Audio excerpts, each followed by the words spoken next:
25% of Americans using Buy Now, Pay Later are using it to buy groceries. Not a new phone, not a vacation, not furniture. Groceries. Food they will eat this week on an installment loan.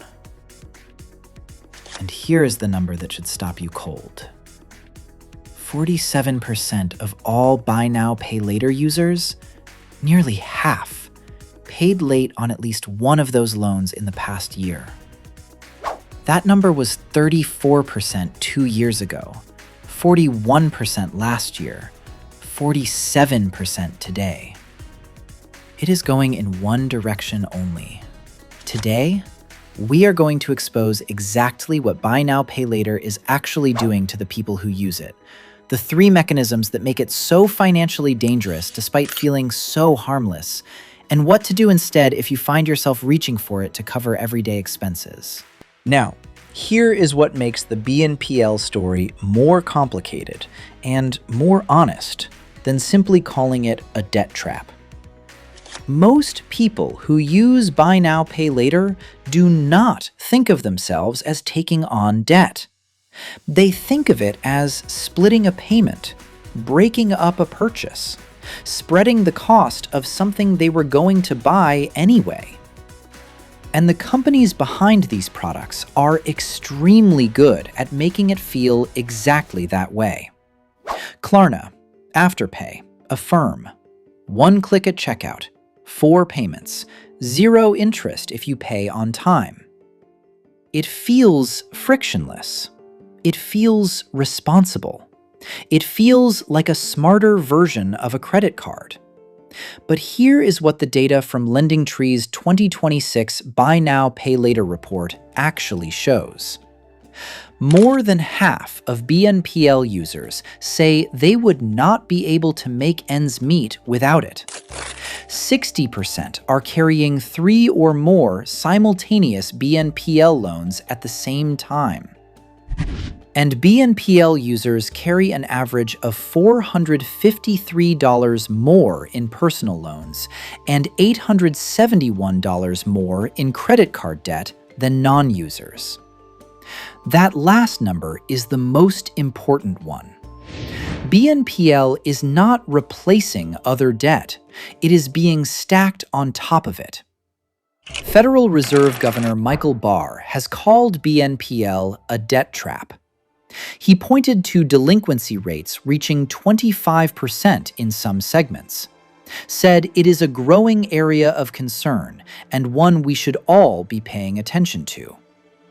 This is not a niche product used by a small group of financially vulnerable people anymore.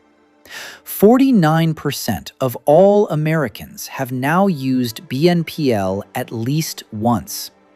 This is mainstream, and the stress it is creating is equally mainstream. Here are the 3 specific mechanisms that make Buy Now, Pay Later financially dangerous, even when it looks and feels harmless. Mechanism 1. It makes purchases feel smaller than they are. This is not a coincidence. It is the product design. When you see a $135 item, the average BNPL transaction size, your brain registers the full cost. When you see 4 payments of $33.75, your brain registers $33.75. Behavioral economists call this payment decoupling. Spreading the cost across time psychologically reduces the pain of spending. BNPL consistently increases the average purchase amount by 20 to 40%. Retailers love this. Shoppers spend more than they intended and feel less discomfort doing it because the pain of payment is distributed across 4 smaller moments instead of 1. Mechanism 2. It is invisible to the credit system, but only in one direction. Most BNPL services do not report on-time payments to credit bureaus. Making every payment on time consistently on multiple BNPL loans does nothing for your credit score. Remember that 47% late payment rate from the beginning of this video? Here is the asymmetry that makes it genuinely dangerous. Missing a payment, or having the debt sold to collections after 60 to 90 days, does show up on your credit report. Negatively. BNPL gives you no credit benefit when you pay on time, and full credit damage when you do not. And 62% of BNPL users incorrectly believe that making on-time payments helps their credit score. They are paying loans that provide zero upside and significant downside while believing the opposite. FICO announced in 2025 that its new scoring models will incorporate BNPL data, specifically payment history and balance information, which means the invisible debt is becoming visible. And the 47% of users who paid late in the past year are about to discover their BNPL habits had credit consequences they never anticipated. Mechanism 3. Loan stacking makes the total debt invisible until it is too large to manage. 60% of BNPL users are carrying 3 or more simultaneous BNPL loans. Each one feels like a small commitment. 4 payments of $20, 4 payments of $40, 4 payments of $60. But 3 simultaneous BNPL loans, each with 4 payments due at different times, creates a debt management problem that is genuinely difficult to track, particularly when each provider has its own app, its own payment schedule, and its own late fee structure. The average late fee when it applies is $9.99. Small, annoying, but manageable. But the debt sold to a collection agency after 60 to 90 days of non-payment, and the credit damage that follows, is not $9.99. It is a 91-point average credit score drop, confirmed by the New York Fed research on defaulted borrowers. The escalation from late fee to collections is faster and less visible in BNPL than in almost any other consumer debt product. Name the demographic reality without judgment. Here is who the data shows is carrying the most BNPL risk right now. Gen Z is leading across every troubling metric. 57% of Gen Z BNPL users paid late in the past year, 10 percentage points higher than the overall 47% average. 71% of Gen Z BNPL users are carrying multiple simultaneous BNPL loans. And 33% of Gen Z BNPL users are financing groceries this way, compared to 25% overall. This is not a character failure. It is a mathematical reality. Gen Z is entering adulthood with wages that have not kept pace with costs. Rent, food, healthcare, and student loan payments consume a larger share of their income than any previous generation at the same age. When income does not cover essential expenses, BNPL becomes the gap filler. Not by choice, by necessity. And the academic research on what happens next is alarming. A study published in the Journal of Youth Studies in 2025 followed young adults aged 18 to 25 who had BNPL debt sold to collections. The participants experienced significant limitations in key transitions to adulthood. They struggled to find landlords who would rent to them. They struggled to qualify for mortgages. Some abandoned plans to attend college specifically because they were afraid of taking on new loans that would compound their existing debt. BNPL, marketed as a harmless checkout convenience, is, for a meaningful share of its users, quietly reshaping their financial future in ways that will take years to understand and years more to undo. Here are 3 moves. Honest ones, not preachy ones, for anyone using BNPL right now or considering it. Move 1. If you are using BNPL for groceries or other consumables, That is the signal the math is broken, not the BNPL.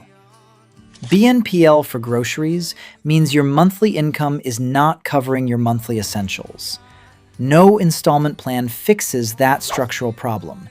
It just defers it and adds late fees on top. The thing to address is the gap between income and essential expenses. That might mean a budget audit, a spending review, a side income source, or a debt repayment plan. BNPL does not solve any of those things. It obscures them. Move 2. If you use BNPL for discretionary purchases and pay on time, understand what you are and are not getting. You are getting an interest-free short-term loan on a planned purchase you can genuinely afford. That is a neutral to useful tool used correctly. You are not getting credit bureau credit for your on-time payments. You are not building your credit score. And you are one missed payment away from collections-level consequences with no grace period buffer between them. Use it with that full picture in mind, not the marketing version. Move 3. And this is the one with the highest long-term impact. Before taking on any new BNPL loan, ask one question. If I had to pay for this in full today, would I? If the honest answer is no, the BNPL is not making the purchase affordable. It is making it feel affordable while you borrow the money to cover it. That distinction between genuinely affording something and borrowing to feel like you can afford it is the difference between BNPL as a useful payment tool and BNPL as the beginning of a debt spiral. Buy now, pay later is not going away. It is getting more mainstream, not less. And used correctly, for a planned purchase, paid on time, by someone who could have paid cash if they chose to, it is a genuinely neutral financial tool. But 47% of users paying late, 25% financing groceries, 60% carrying 3 or more loans simultaneously. More than half saying they could not make ends meet without it. That is not a description of a convenient payment method. That is a description of a financial system absorbing the pressure of household budgets that are genuinely broken. And no installment plan, no matter how frictionless the checkout, fixes that. Here is what the 2026 data actually shows. 47% of BNPL users paid late in the past year, up from 34% 2 years ago. 25% are using it for groceries. 60% carry 3 or more simultaneous BNPL loans. BNPL users carry $871 more in credit card debt on average than non-users. Most BNPL services do not report on-time payments to credit bureaus, but missed payments and collections do appear. And FICO's new scoring models are incorporating BNPL data, meaning the invisible debt is becoming visible. 3 moves. If you are using BNPL for groceries, address the budget gap, not the payment method. If you use it for discretionary purchases, understand what you are and are not getting. And before any new loan, ask whether you would pay for it in full today if you had to. Buy now, pay later was marketed as a smarter alternative to credit cards. For nearly half its users, it has become something else entirely. If this video showed you something about BNPL that the checkout screen never does, hit that subscribe button. Every week on First Million Club, we pull back the curtain on exactly how financial products actually work, so the marketing never gets the final word.